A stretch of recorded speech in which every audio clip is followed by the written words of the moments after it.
লা লা লা লা লা লা লা। নমস্কার বন্ধুরা, রান্নার ইচ্ছেতে আপনাদের স্বাগত।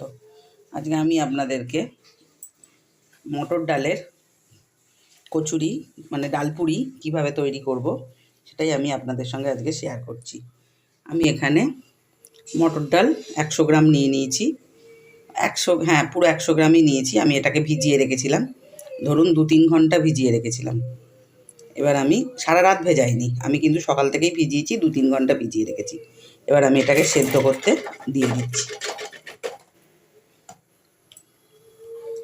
শুদ্ধ ডালটা আমি এবার প্রেসারের ঢাকনাটা দিয়ে দেবো। সে ডালটা শুধু আমি সিদ্ধ করব, মানে এমন সেদ্ধ করব একদম কিন্তু করার পর যাতে একটু পিচ না থাকে, সেই জন্য আমি একটা মিক্সিতে একটু গড়িয়ে নিয়েছি। এবার এটা কিন্তু একদমই সোজা, একদমই সোজা, সবাই করতে পারবে এটা। এমনই একটা আমি ডালপুরির রেসিপি আপনাদের সঙ্গে শেয়ার করছি। দেখুন তেলটা আমার গরম হয়ে গেছে।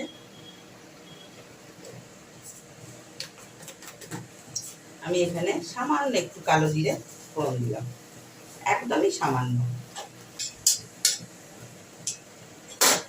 আর তার সঙ্গে সঙ্গে আমি কিছুটা আদা বাটা দিলাম।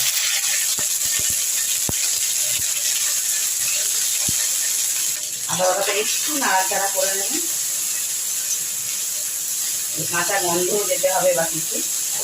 এই ডালপুরিতে কিন্তু ডিম দেবেন না, তাহলে কিন্তু ডালপুরি খেতে ভালো লাগে না। আদাটা এরকম নাড়াচাড়া করার পর এবার এইটা ডালটা দিয়ে দিই।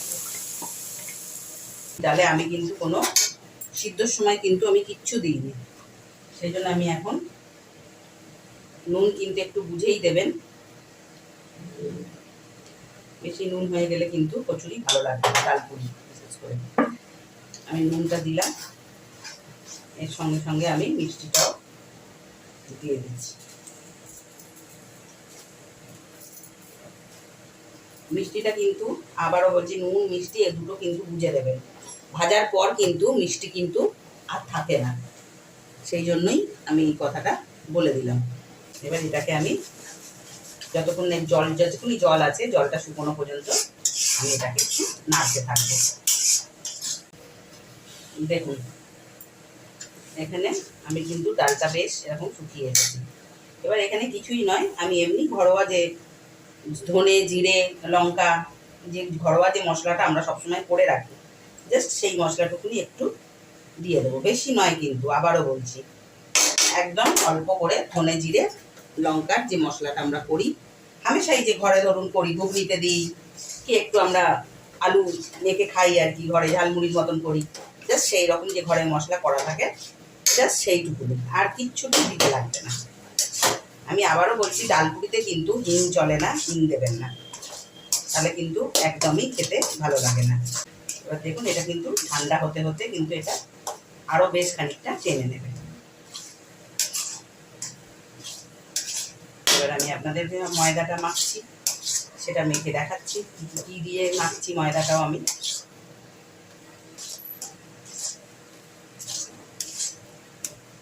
এটাও কিন্তু নুন মিষ্টিটা চেক করে নেবেন। যদি ভাবেন একটু মিষ্টি বেশি হয়েছে, তাতে কিন্তু ঝপ করে নুন দিতে যাবেন না, কেননা ভাজার পর কিন্তু মিষ্টিটা আর থাকে না। কি বলুন, আমি এবার এখানে পরিমাণ মতো আমার ময়দাটা নিয়ে নিচ্ছি। তাও ধরুন এই 300-350 গ্রাম ময়দা আমি এখানে নিয়ে নিলাম। তার মধ্যে আমি 50 গ্রাম সুজি নিলাম। যতটুকুনি নুন প্রয়োজন ততটুকুনি নুন দিলাম, আর একটু চিনি দিলাম।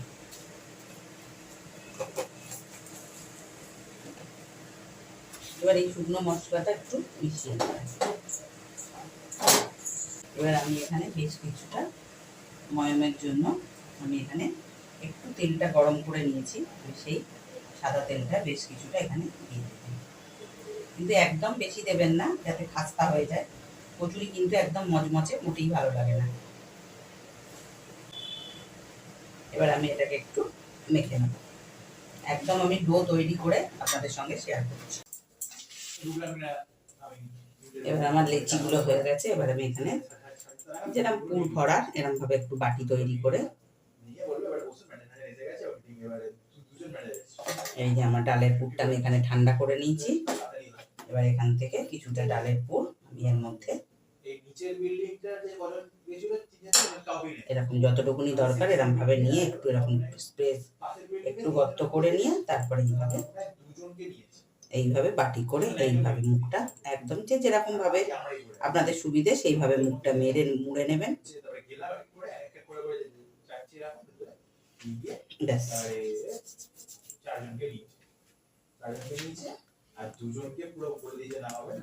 দেখুন এইভাবে আমি সমস্ত গুলোকেই আস্তে আস্তে ভরে নেব।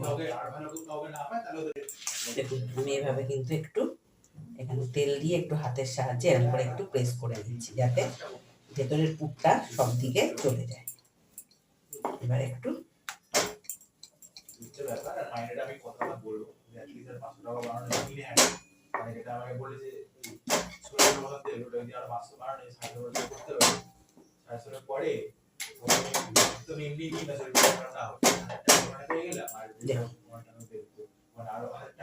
আমি এইভাবে বেলে নিচ্ছি একটা একটা করে।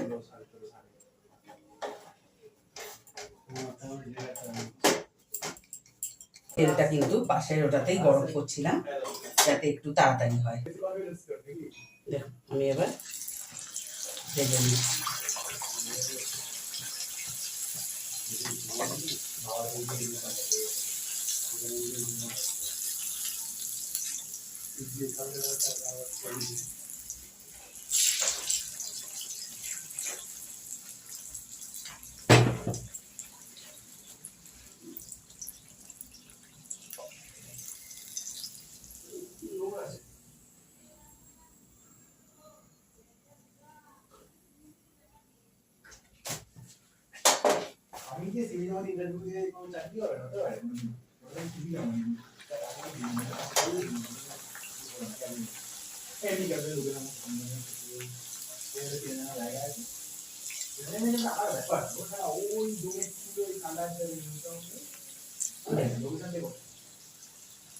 কত সুন্দর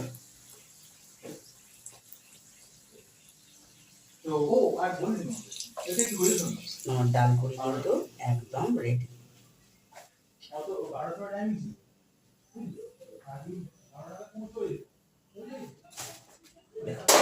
আমি এইভাবে সমস্ত ডাল পুরিগুলো করে আমি আবার ফেরত আসছি।